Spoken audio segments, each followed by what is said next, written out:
Queridos irmãos, o tema que o Senhor colocou no nosso coração para compartilhar com os irmãos hoje é o seguinte: seguro para um futuro seguro. E a base da nossa mensagem está no Evangelho de Mateus, capítulo 26, a partir do versículo 36. E indo um pouco mais para diante, prostrou-se sobre o seu rosto, orando e dizendo: meu Pai, se é possível, passa de mim este cálice, todavia não seja como eu quero, mas como tu queres. O teu futuro ou o teu destino está determinado ou planeado? É a questão que eu quero levantar diante dos irmãos nesta manhã. Existe destino predeterminado? Para onde vou? Para onde estou a ir? O que Deus quer para a minha vida já está determinado e se cumprirá de qualquer maneira, de qualquer forma, ou há um plano que pode ou não se cumprir?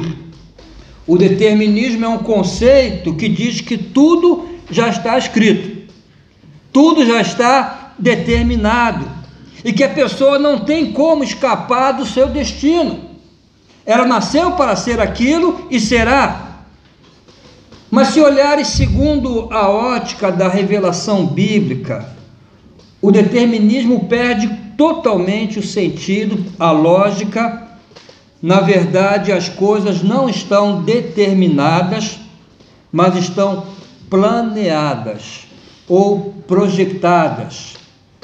Lá em Jeremias capítulo 29, versículo 11, Deus fala assim: porque sou eu que conheço os planos que tenho para vocês, diz o Senhor, planos de fazê-los prosperar e não de causar dano, planos de dar a vocês esperança e um futuro. Então aqui Deus revela que ele tinha um plano para aquele povo, para o povo de Israel, tinha um plano para aquelas pessoas. Essa passagem, irmãos, é apenas uma das diversas encontradas na Bíblia que deixa claro que Deus tem planos para cada um de nós, assim como nós, pais e mães, temos planos para nossos filhos. Mas mesmo a fazer os melhores planos para os nossos filhos, quer dizer que isso vai acontecer? Não. Porque ao crescer, eles terão o poder de decisão, eles terão o poder de escolha, e o que vai acontecer na vida deles não dependerá tanto do plano que fizeste, mas das escolhas que eles fizeram, o que vão fazer. E Deus desenha o nosso futuro, mas nós temos nas nossas mãos borrachas que podem apagar o plano. Deus tem um lápis para planear, para desenhar os planos que tem para nós, mas nós temos a borracha das decisões, que podem apagar esses planos. Mas pastor, e a soberania de Deus? Deus não é soberano? Ele não faz tudo o que Ele quer? Sim, Deus é soberano. Mas irmãos, Deus não criou-nos para sermos marionetes em suas mãos. Por isso Ele dotou-nos com livre-arbítrio, para que tomemos decisões, e nossas decisões influenciam o nosso futuro. Por isso que a Bíblia diz: o que o homem semear, também ceifará no futuro. O Senhor planeia o melhor para as nossas vidas, mas nós, com as nossas más decisões, escolhas e ações, podemos apagar o que Ele escreveu ou que Ele desenhou. Nós temos um exemplo disso narrado no Salmo 81. Neste salmo nós encontramos um lamento de Deus porque Israel não permitiu que o que Deus havia planeado para ele se cumprisse. Deus tinha plano de prosperidade, tinha plano de fartura. E lá no Salmo 81, de 8 a 14, Deus diz assim: mas o meu povo não quis ouvir a minha voz, e Israel não me quis, pelo que os entreguei aos desejos do seu coração, e andaram segundo os seus próprios conselhos. Ah, se o meu povo me tivesse ouvido, se Israel andasse nos meus caminhos, em breve eu abateria os seus inimigos e voltaria a minha mão contra os seus adversários. Os que aborrecem ao Senhor ter-lhe-iam sujeitado, e o tempo dele seria eterno. Eu o sustentaria com o trigo mais fino e o saciaria com o mel saído da rocha. Então aqui Deus revela que ele tinha planos maravilhosos para Israel, planos de fartura, de prosperidade, mas Israel não quis ouvir a voz do Senhor, apagaram o plano de Deus. Vamos ver agora, irmãos, o exemplo de dois homens. Um permitiu que os propósitos de Deus se cumprissem na sua vida, o outro não. Sansão e João Batista. Quem foi Sansão? Um jovem hebreu cuja mãe era estéril, mas por um milagre de Deus, a mãe de Sansão o concebeu, e ele veio ao mundo já a saber para que veio. Ele veio para ser libertador de Israel, libertador do povo de Deus. Essa era o destino que Deus lhe havia reservado, o plano de Deus para a vida de Sansão. Mas ele fracassou por suas más escolhas, por ter sido negligente e desobediente. Ele usou mal a borracha do livre-arbítrio que tinha na mão. Ele apagou os planos que Deus havia desenhado para ele. Agora vejamos o caso de João Batista, também nazireu, igual Sansão, outro jovem hebreu, cuja mãe também era estéril, mas que também concebeu por um milagre de Deus. João Batista veio ao mundo a saber para o que veio. Da mesma forma que Sansão, João também foi cheio do Espírito Santo desde o ventre da sua mãe, dedicado ao Senhor com uma missão a cumprir. Agora a diferença é que João Batista foi obediente, não afastou-se do caminho do Senhor, e os planos de Deus puderam ser cumpridos em sua vida.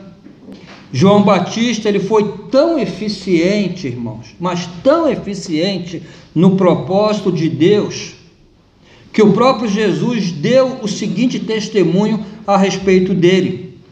Jesus disse: em verdade vos digo, que dentre os que de mulher têm nascido, não apareceu alguém maior do que João Batista. Como valeu a pena para João permitir que a vontade de Deus se cumprisse nele, mesmo que isso lhe tenha custado a própria vida.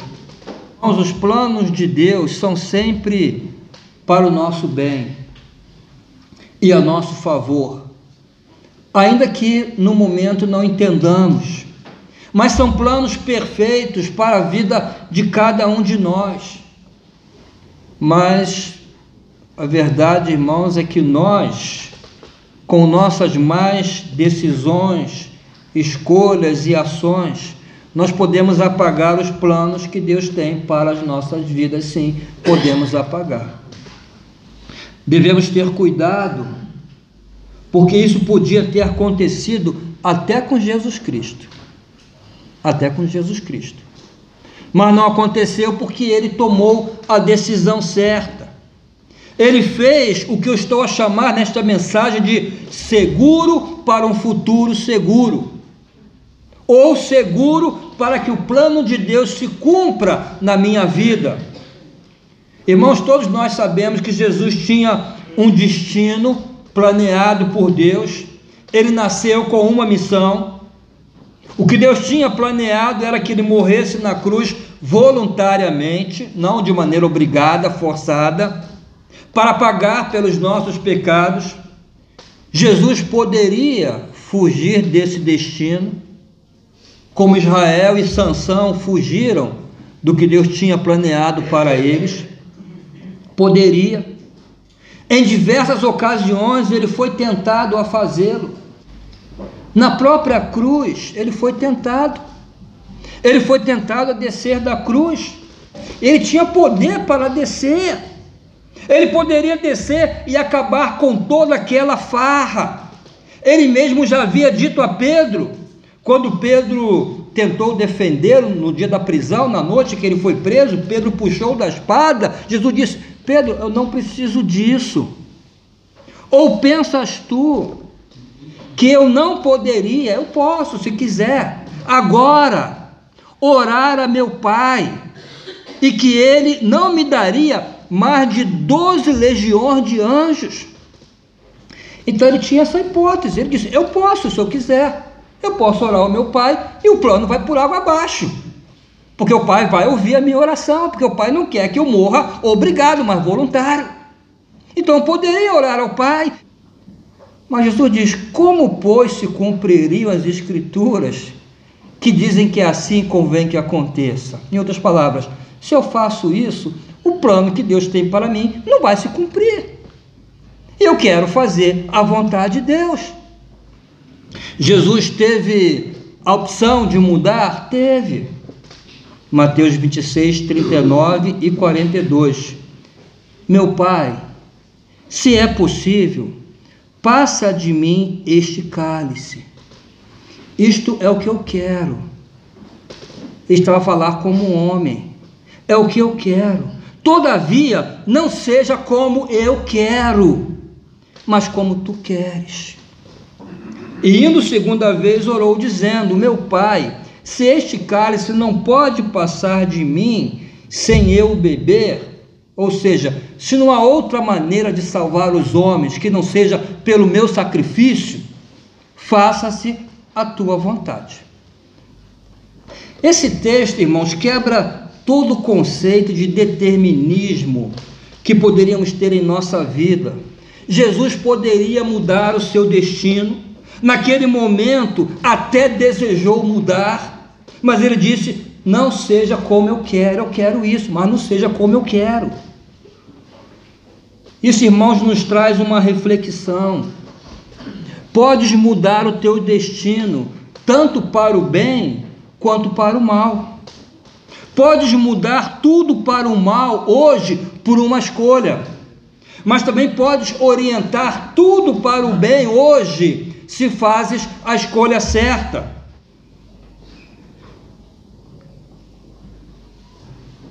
Você já viu alguém suar sangue?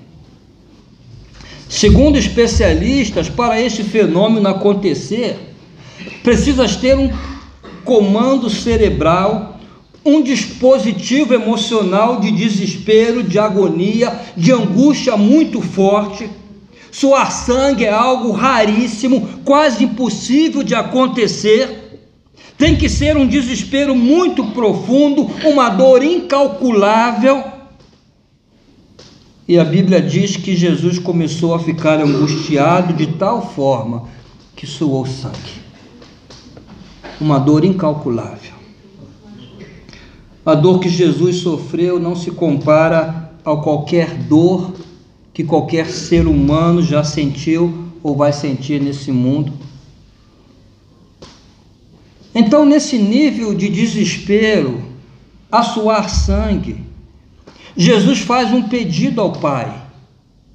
No seu desespero e na sua forma humana, ele tentou mudar o seu destino. Pai, o que eu quero é isso.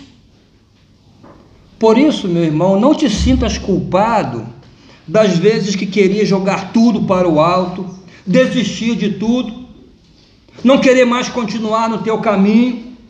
Jesus, apesar de ser o Filho de Deus, era ser humano como nós. Ele começou a ficar angustiado, começou a suar sangue e fez uma proposta para Deus.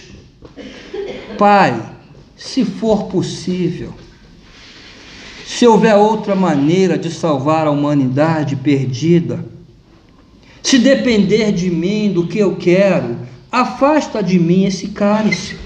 Eu não quero passar por isso.